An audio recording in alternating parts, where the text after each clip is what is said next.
Are you training to run a marathon or half? Now, one part of training that a lot of runners overlook is their diet. And if your diet isn't great, then keep watching because I've got some great tips for you on how to tune up your diet for your training. Now, when you're training to run a marathon, it is essential you eat foods to give you energy to fuel and power your running.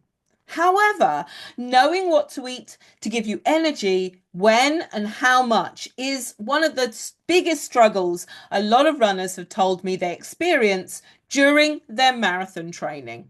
So, let me explain what to eat and how it will give you sufficient energy for your training so you don't run out of energy and have to walk the final miles of a race or a long run. Now, first off, your body burns carbohydrates and fat when you move, you exercise, and you run. And when you run at a low intensity, maybe running a slow, easy paced run, a long run, or an easy recovery run, you burn proportionally more fat than carbohydrates. But when you run at a high intensity, doing speed work, for example, you burn more carbohydrates. And that's because fat is hard for your body to burn for energy. So when your body needs energy quickly, when you're running hard and fast, you're going to get your primarily going to get your energy from carbohydrates, which is so much easier for your body to burn. Now, the fat and carbohydrates you burn from energy primarily come from the fat and carbohydrates that are actually stored in your body.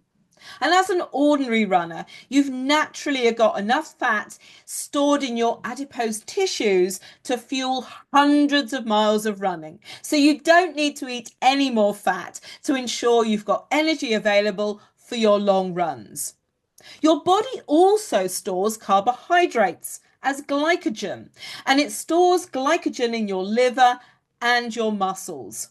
But the supply is actually limited. And most runners can only store enough glycogen to fuel about 9 or 10 miles of running.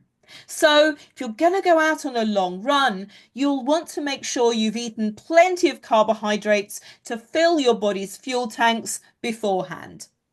And I recommend the night before a long run, you eat a carbohydrate loaded meal, such as a dish based around pasta, rice, or a big baked potato. If you've eaten a high carb meal the night before a long run, you don't need to eat too much on the morning of your run. Breakfast should just top up your carbohydrate stores so they're full and you're ready to run. Now, if you want to learn more about the changes to make to your diet and nutrition for your marathon training, you should read From Dream to Distance, my new comprehensive book about marathon training for beginners. And in this book, you'll learn about the diet and nutrition strategies for training, for long runs, and running strong right to the finish line of your race on the day.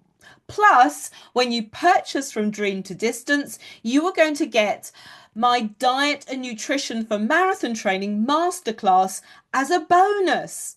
So, click the link below to order your copy today.